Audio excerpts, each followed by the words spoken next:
Last time on the Laggin Podcast, we've got people that haven't played the game yet. Honey Badger. Oni. Look, it's yellow. We're yellow. We're Asian. That we're trying to talk into getting the game. Why should I buy Destiny 2? In order to squeeze out every penny, they're basically taking their dedicated fan base to put as much money into a game as possible. To touch back on what Chieftain was saying about, buying this, that, and the other, or versus having a full game released.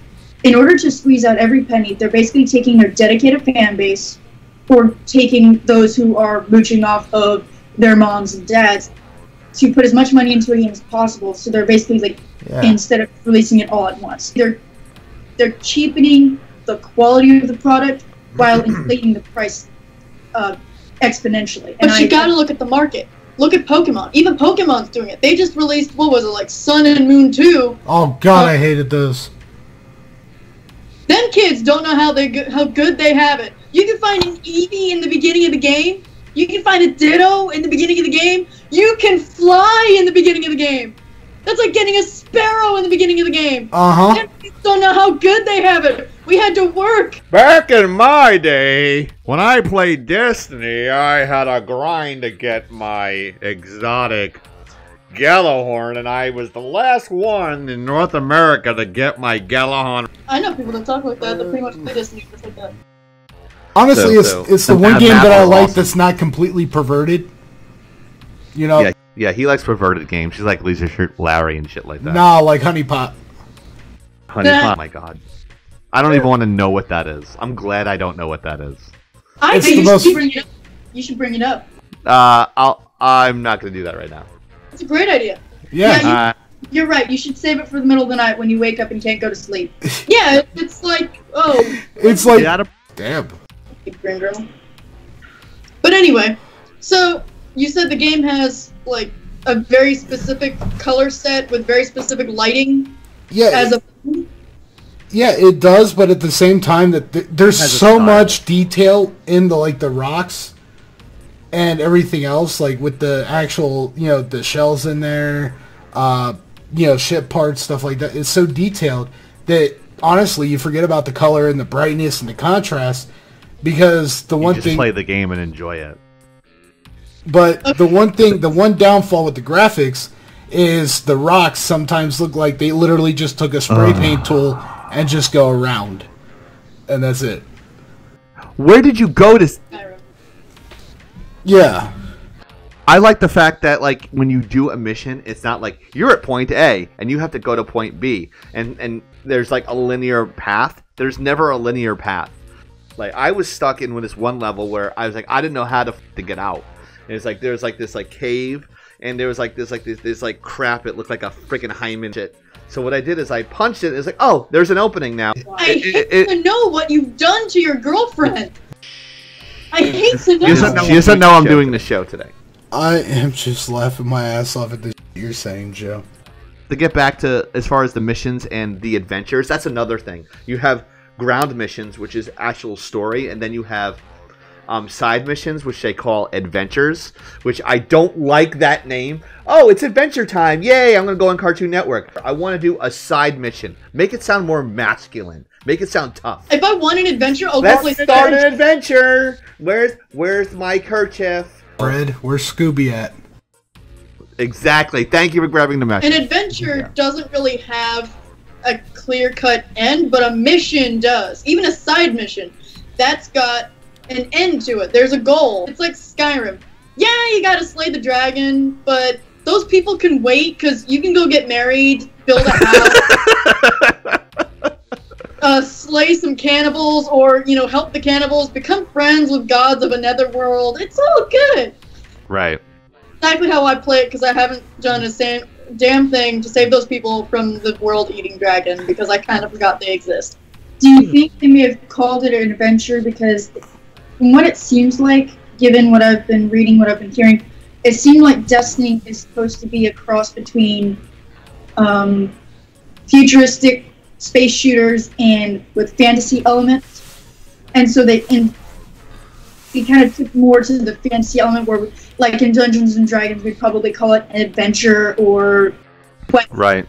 But I can kind of see it. I mean, you've got I could live with Quest. You got lasers. Quest would make more sense. Well, they have Quest after you beat the game. So, I mean, Quest is already taken. Thank you for spoiling it for me. It's not a spoiler because you can see it on my streams. You watched it on my stream. I don't watch your entire stream. I don't got time for that. Cast me outside. I don't have time for that. All right, I'll catch you outside. I'll catch you outside.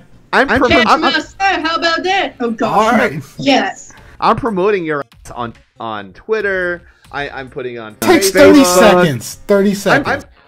I'm like, I'm streaming. It's 8:30 in the morning, and I'm still in bed. So I'm like, oh, okay, hold on. I go to my phone, put it on like Facebook Live, not Facebook Live, but Google Plus and Twitter, and tag all the people that want the stuff on there. And it's like, oh, check out Storm. And like, I check it out for 5 minutes, and I'm watching it. I'm like, okay, I'm going back to sleep. Wow. But I do watch the replays. You're entertaining as hell because he can talk. This is the amazing thing about Storm's streams. He can talk to himself for 90 minutes and be entertained by it. He's an amazing streamer, which like blows me away that no one's watching it. Why the fuck are you guys not watching Storm? You don't have to see his face. You just hear his voice, and it's great. And right now, with the way the video games are going, I don't find comfort in it. It's more stressful than anything else. It doesn't, and not even in the whole stress relieving thing. Like, Manhunt 2 is definitely a way to relieve stress if you want to just get all that aggression up. Oh yeah, that's a game to do it. Do not put that on the big screen with people who wouldn't like it. Putting it mildly. There's a little bit of violence. There's a little bit of blood. What the There's some gore. Don't mind the moving green screen. Some viewers may find it a little bit. But nowadays, like people who are making video games, it seems like there's a cat. I say it seems. No, it is. There's a cat. She's stuck. Oh sh. You okay, little buddy? Oh my God! There's a cat. That's a new addition to our family. Aww. When you try to make the next best thing, very rarely does it ever work out as such. Right. Oh, yeah. From what I've read, from what I've seen, I don't think any members of the team behind Final Fantasy VII knew that game was going to be probably one of the most popular Final Fantasy games ever. Make something good. And when people were trying to advertise for the first Destiny, they were going in with, it's going to be the next great game of, similar to Call of Duty. We're going to be the next Call of Duty. No, don't be the next Call of Duty. Be you. Yeah, and for a society that keeps going, you should be you, and yet they're trying to fit you in a little box, yeah, that's what video games are doing too. It's like, why not just do you? Do you to the best of your abilities, no homo, no... Well, the reason why they're doing that, and honestly I think it can truly be it, is because one game found a way to make a load of money. So the other companies go, okay, we'll change this out, this out, this out. We'll keep this format, and we'll just keep it going and going and going. And knowing how people are nowadays, how compulsive they are, they have to have it. They're going to get it with the DLC no matter what. They did that with NW3. It's not really the case. We know this game engine, and all we're going to do is switch out some of the graphics and the cards, some of the maps, and reskin some of them, and then spit out another game with a half-ass campaign that'll take you 15 hours. Destiny, I don't think, did that. I think Destiny said, oh, we want to do this, and we want to be... I guess, in a way, they wanted to be the next big thing, but everyone just saw Destiny as Halo. You're following the lights. You have lights. You gain the light. That's a nice you got. Yeah, anytime anyone receives dick pic, I want to take photos of my cats and just go, here, have a... And then they're just wondering what the f*** is going on. It's like, you brought this on yourself. And I know that people have made articles about that topic, about, AAA studios making, games, or just out a bunch of games rather than making a game, finishing the game, and then going on and maybe making a spin-off or maybe doing something different with it. That's what I'm seeing with Pokemon. Yeah, it's a good example. An actual good one was Fallout 4. It came out, it was perfect. No online multiplayer to deal with, no bull. It was the game. It was just the game, and it was almost perfect as is. Played that, and I loved it. Yeah. For 20 years, the video game industry has put this price on a game, an arbitrary price of $60 for almost 20 years now. Do you actually think they're going to make money off a game now in 2017 for $60? It is not a complete game. It has shippable bugs, which is fine. But having shippable bugs and giving you an incomplete game are two radically different things. What they're doing is they're having expansion packs, and this is the way they can get their money back. A full game will cost you, the complete game, it's averaging around $110 a game. That's how much you will pay. Like, oh, I get a Cade 6 character. Oh, I get the metal case. I don't give a... Does it have a disc in there? Does it go in my Xbox? Then fine. It bothers me that anyone would, I don't know, withstand for so long that kind of subpar customer service, because that's what it really is basically, instead of thinking, hey, let's give the customers, our fan base, what they deserve, let's give them better. I'm not saying they're going to be perfect, that's just not going to happen, but right. Let's make sure that they get the best possible product from us that we can give them. And when things go wrong, we have a plan to fix that, to make it up to them, to keep them loyal to us. They're treating the video game industry like it's just another, cash flow. Yeah, it's bean counters. Instead of treating it as around art. Exactly. When you do that, it's like, well, you wonder when it's going to fail again. But then there's something that's going to happen that couldn't have happened in the previous game crashes. We have private people making video games. So they're making a AAA crash, but there won't be a small studio crash because they're still making great content. I mean, who else would make a game like Super Meat Boy? It's exactly what it advertises. The bean counters are actually the ones controlling it, and they control the artists, and they control, what's the cheapest way we can make the most amount of money? And you know what? I don't blame them for doing that because that's their job.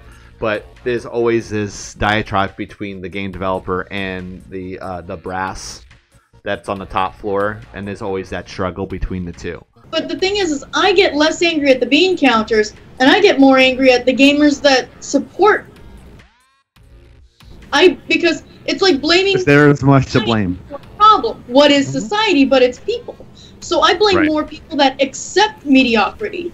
Why not save your money from a game that is catastrophically bad, and then that'll cause the bean counters to say, well, apparently our demographic wants this. I've noticed that a lot of those games... They don't realize they have the power. They don't, and it's very sad because we are the controlling base of the gaming industry, and we're not doing a thing to show the AAA titles what they need to do because they're getting away with something because the gamers are allowing it. Right. I don't think it's the gamers. I think it's the younger community because they're the more impulsive ones. They're the ones that are getting their parents going out and buying them the stuff. I mean, I still have not bought Infinite Warfare at all, and I still have it on my Steam, and I still have it on PlayStation. Wow, we touched on a lot of subjects here on gaming stuff and Destiny 2 Volume 2. Don't forget to comment, like, subscribe, and if you want to watch the uncensored version of this video, it's in the link in the description below. Until next time, this is Chieftain, signing off and lagging out.